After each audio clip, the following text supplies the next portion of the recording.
There are 6 players right now that I consider to be way too highly valued on keep trade cut that I would be actively looking to move for better options right now. Starting first with Justin Herbert, valued as the QB6 on keep trade cut. And this is really just based on the hiring of Jim Harbaugh and what Harbaugh's offensive philosophy is as a head coach. In 4 seasons as the 49ers head coach, their passing offense ranked 29th, 23rd, 30th, and 30th in passing yards per game, while also ranking 25th, 17th, 23rd, and 25th in passing touchdowns per game. For reference, since drafting Justin Herbert back in 2020, the Chargers have ranked 6th, 3rd, and 13th in passing yards per game, and 10th, 5th, 12th, and 17th in passing touchdowns per game. Basically, the complete opposite passing-wise in passing rate and production from Jim Harbaugh's offense with the San Francisco 49ers. And Harbaugh was the same way at Michigan too in terms of passing yards per game. The Wolverines never ranked higher than 45th out of 133 schools in yards per game across 9 years, including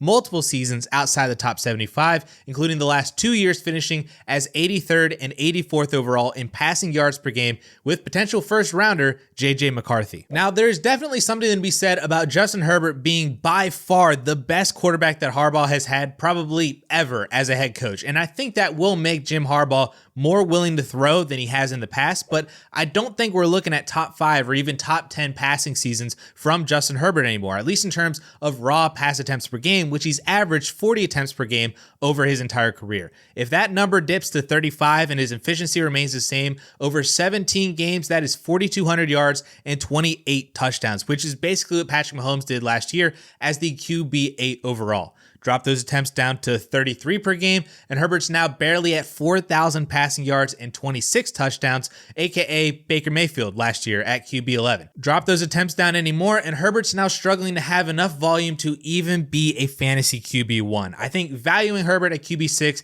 is valuing him much closer at his ceiling in fantasy football, and with that kind of premium value on his name, I think it's very easy to make a quick pivot over to someone either safer or better with more upside. For example, you can move Justin Herbert and Kyren Williams for Patrick Mahomes right now, or add Kendre Miller to Justin Herbert and go get Lamar Jackson. You can do other trades like Justin Herbert and Tank Dell for Kyler Murray and Tyreek Hill, or you might even be able to just swap Justin Herbert out for either Joe Burrow or Jalen Hurts by adding a random bench stash or like a 3rd round rookie pick. The point here is that you have so many other options at quarterback to move to who currently don't have a potential issue with volume or scoring, so why not just quickly move over to somebody else and not deal with a potential headache in Jim Harbaugh's offense? Now, at the wide receiver position, just hear me out for a second.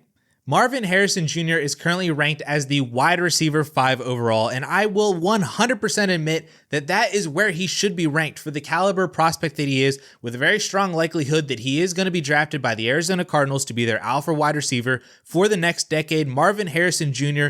deserves to be the wide receiver 5 in Dynasty. But if you told me that all I would have to add to my 1.01 rookie pick this year is a player like Jerry Jeudy or Jerome Ford or Roschon Johnson or Dallas Goedert or just some random future second to be able to go get CeeDee Lamb, Jamar Chase, or Amon-Ra St. Brown, I would be doing that in a heartbeat. We want Marvin Harrison Jr. to produce as a top 3 fantasy wide receiver, posting numbers like 100 receptions for 1,400 yards and 10 plus touchdowns annually. That is what we want Marvin Harrison Jr. to become. But why not remove some of the risk there and go get a player who's already doing that at the ripe old age of 24 years old? I know it seems like Marvin Harrison Jr. is about as bust-proof as a prospect as possible, but the NFL and just life in general can happen. What if the Patriots take him at 1.02 and don't really fix their quarterback problem? What if Chicago moves back a couple of picks, keeps Justin Fields at quarterback, and then drafts Marvin Harrison Jr. to pair with DJ Moore? What if Marvin Harrison just takes a bit of time to adjust to the NFL? We have seen a decent number of receivers recently drafted inside the top 10 not immediately become elite fantasy players. Amari Cooper was a massively bust-proof receiver prospect too back in 2015, drafted 5th overall, but he didn't have his first wide receiver 1 fantasy season until year 5 on a brand new team. Mike Evans was drafted 7th overall, didn't have his first wide receiver 1 season until year 3. What about almost 20 years ago now, Braylon Edwards was drafted 3rd overall, didn't have his first wide receiver 1 season until year 3.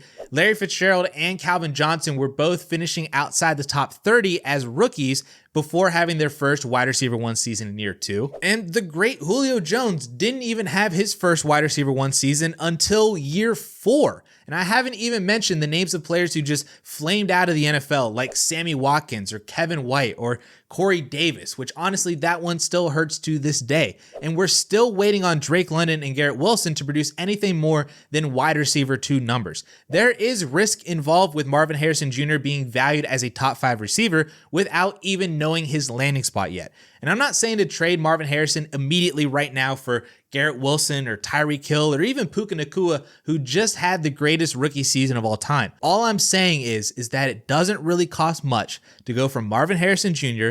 to a player who is already doing what we want him to do, like CeeDee Lamb, Jamar Chase, Amon-Ra St. Brown, and possibly even Justin Jefferson as well. You can have the boat or the mystery box. What, are you crazy? We'll take the boat. No, not so fast, Lois. A boat's a boat, but the mystery box could be anything.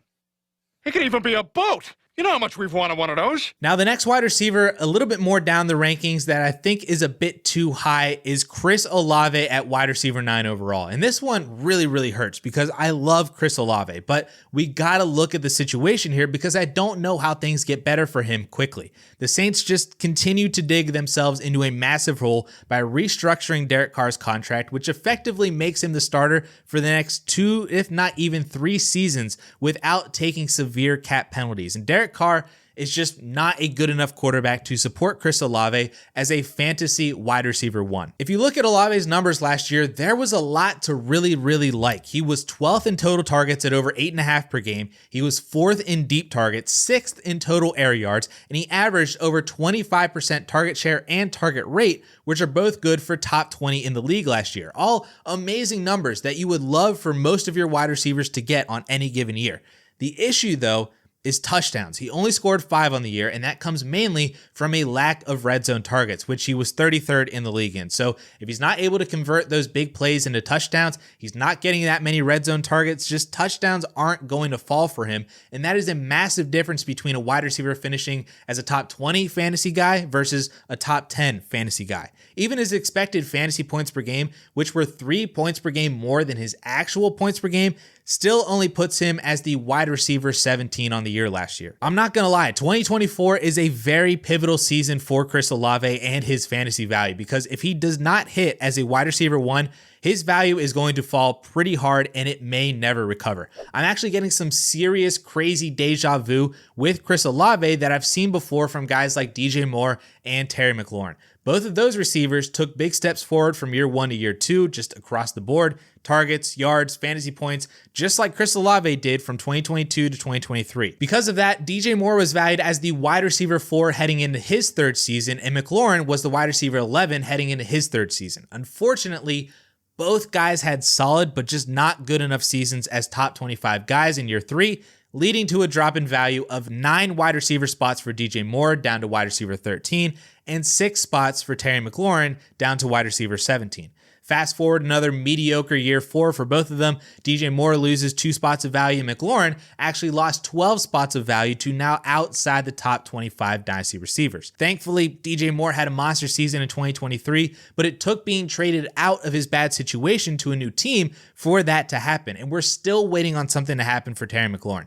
And that is my fear with Chris Olave, who can realistically be in New Orleans for another 3 to 4 years with his 5th-year option and a potential franchise tag, and he's probably stuck with Derek Carr for most of that time. I hate to say it, but Olave is overvalued right now, and it's just so easy to pivot off of him to someone who will actually produce as a wide receiver 1 or be in a much better situation for the next couple of years. I'm talking Chris Olave and a couple of seconds for A.J. Brown, Olave for Rashee Rice and a future first-round pick, Olave for Jalen Waddle and a second, Olave and a pick swap for Jonathan Taylor, or trade him for a top 5 superflex rookie pick that could get you Malik Neighbors, Rome Odunze, or a quarterback like Jaden Daniels or Drake May. He carries so much name value right now that I don't want to miss cashing out on before another potential mediocre season. Moving over to tight end really quickly, I want to bring up TJ Hockenson being valued as the tight end 4 overall. And this is a very similar argument to Marvin Harrison Jr. in that Hockenson on the Vikings is 100% deserving of this ranking and arguably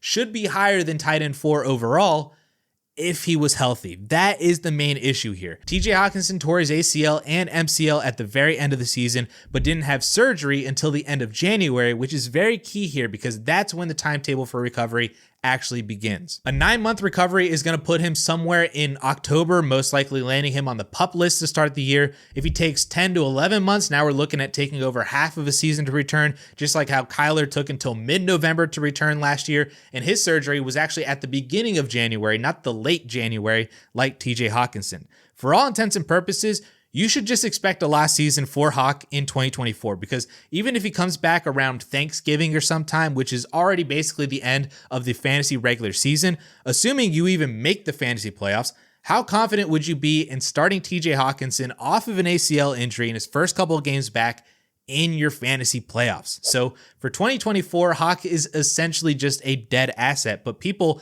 haven't thought that far ahead yet because he's valued as the tight end 4 in the same tier on Keep Trade Cut as Trey McBride and Brock Bowers and ahead of Dalton Kincaid and Mark Andrews. So those are the names that you should be trying to pivot from TJ Hockenson to by swapping picks, adding future seconds and thirds, almost whatever you got to do to go from TJ Hockenson to Trey McBride or TJ Hockenson to Mark Andrews. I am actively trying to do that, especially if you are a contender this year. And if you really want to get crazy, Keep Trade Cut's trade calculator says that you can trade TJ Hockenson right now for Tony Pollard and Evan Ingram or DeAndre Swift and Evan Ingram, and you just get 2 starters for the price of 1. I'm just saying. Moving over to the running back position, the one name that I just cannot mentally get on board with right now at his price is Kyren Williams at RB7 overall. I cannot wrap my brain around this no matter how hard I try. And let me just say, Kyren had a phenomenal season in 2023. He was very easily the RB2 in points per game behind only Christian McCaffrey and the RB6 in total points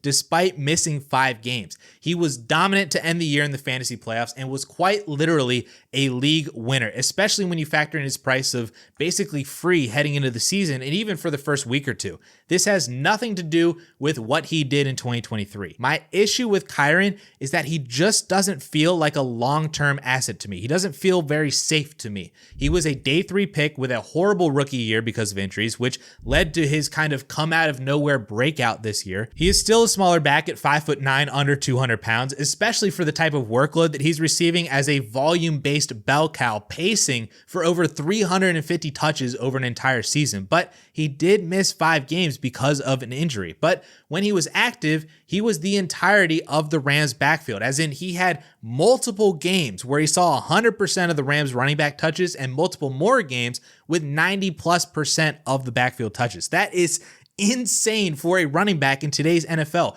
Christian McCaffrey rarely even gets that on a weekly basis, but Kyren was doing that almost every single week. So I feel like they have to bring someone in who can spell Kyren throughout the game, which there are a ton of running backs available right now who are better than Ronnie Rivers and Royce Freeman. Any sort of drop in touches is going to result in a drop in fantasy points. Plus, if he doesn't score 15 total touchdowns again and scores just 10, now we're talking about him as a top 10 fantasy running back instead of a top 5 fantasy running back. So I want to use Kyren Williams and his RB7 overall value as a stepping stone to someone safer or possibly even more productive in the future. Can you add a couple of 3rd round picks and go get Jonathan Taylor, or add someone like Devontae Adams or Stephon Diggs and go get Jahmyr Gibbs or Breece Hall? Or just trade out of the position entirely and move over to someone like DJ Moore or Nico Collins, Brandon Ayuk, or add another 1st round pick and go up and get Puka Nacua or Amon-Ra St. Brown. I'm not trying to move down from Kyren Williams because he does offer tremendous upside as a young workhorse on a really good offense,